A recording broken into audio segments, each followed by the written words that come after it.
આગામી વર્ષ 2022માં ગુજરાત વિધાનસભાની ચૂંટણીને ધ્યાને લઈને રાજકીય પાર્ટીઓ સાથે હવે સામાજિક આગેવાનો પણ ચૂંટણીના મેદાને ઝંપલાવવા મનમક્કમ કરી રહ્યા હોય તેમ લાગી રહ્યું છે। તે સુરતના સામાજિક કાર્યકર અને ભામાસેવા ધવલ અકબરી દ્વારા પણ વિધાનસભાની ચૂંટણીમાં ઝંપલાવવાની તૈયારી દર્શાવાઈ છે, જેમાં જે પક્ષમાંથી ટિકિટ મળશે ત્યાંથી ચૂંટણી લડવાની તેની તૈયારી આજે બતાવી હતી। નમસ્કાર દર્શક મિત્રો, જેમ જેમ વિધાનસભાની ચૂંટણી નજીક આવતી જાય છે તેમ રાજ્યનું જે રાજકીય માહોલ છે તે ગરમાટોમાં આવી જવા પામ્યો છે।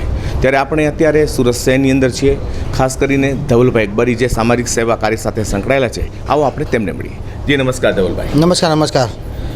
અત્યારે સામાજિક સેવા કાર્ય સાથે સંકળાયેલ છો અને જે રીતે તમે આગળ વધી રહ્યા છો એ માટે શું કહો છો? મેં સામાજિક કાર્ય તો આપણી અવિરતપણે પહેલાં બી ચાલતી હતી, હજી ચાલુ છે ને ચાલુ રહેશે જ।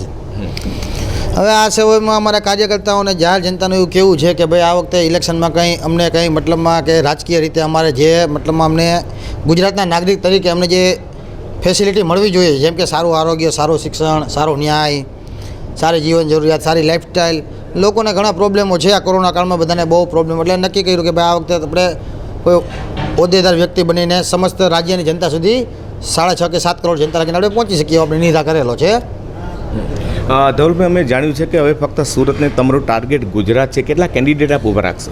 અત્યારે ફિલહાલ આજની તારીખની અંદર અમારા 25 થી 30 કેન્ડિડેટો અમારા રડારમાં છે, જેની ઉપર અમારી વોચ છે, જેની સાથે અમે કોન્ટેક્ટમાં છીએ। એમની યોગ્યતા આગળ તપાસણી ચાલુ છે, જેવી યોગ્યતા છે એ પ્રમાણે કેન્ડિડેટ વધારતા જઈશું।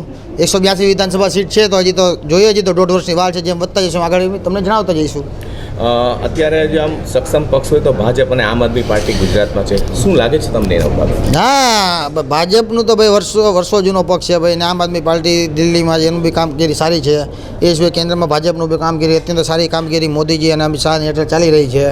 એ સિવાય ગુજરાતની અંદર રૂપાણી અને નાયબ મુખ્યમંત્રી નીતિનભાઈ પટેલ બી સારી કામગીરી કરી રહ્યા છે। એ સિવાય પાટીલ સાહેબ બી અત્યારે ભાજપ પ્રમુખ સારી કામગીરી બજાવી રહ્યા છે, અને નવા યુવાનો બી અત્યારે આવનાર ઇલેક્શનને લઈને ખૂબ જ ઉત્સાહિત છે।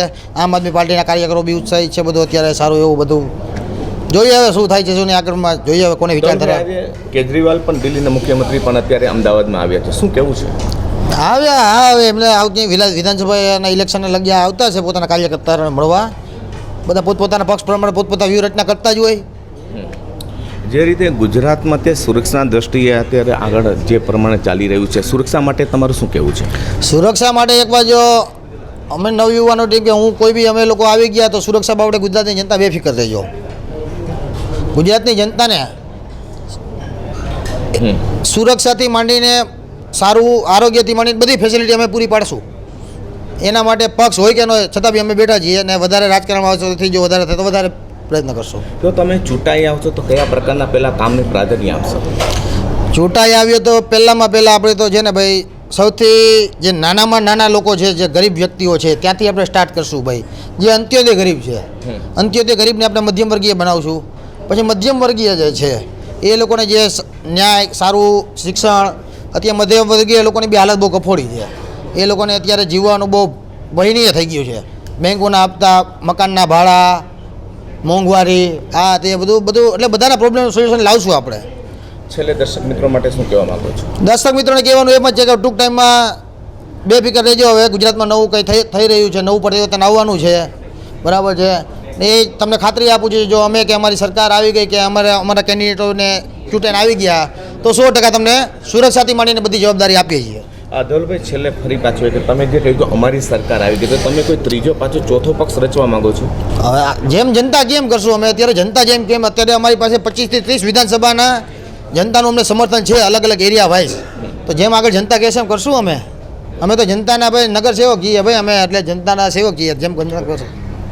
દર્શક મિત્રો, હમણાં જે વાત કરી હતા G24 ન્યૂઝ ચેનલ સાથે ધવલભાઈ અકબરી, તેઓ હમણાં કહ્યું હતું કે ફક્ત 1.5 વર્ષની હવે વિધાનસભાની ચૂંટણીને વાર છે, ત્યારે કદાચ નવો એક રાજકીય પક્ષ તરી આવશે, અને એવો પક્ષ તરી આવશે કે ભાજપ અને આમ આદમી પાર્ટી છે, બાકીના પક્ષો તે મોઢામાં આંગળા નાખશે, તેમાં કોઈ શંકાને સ્થાન નથી।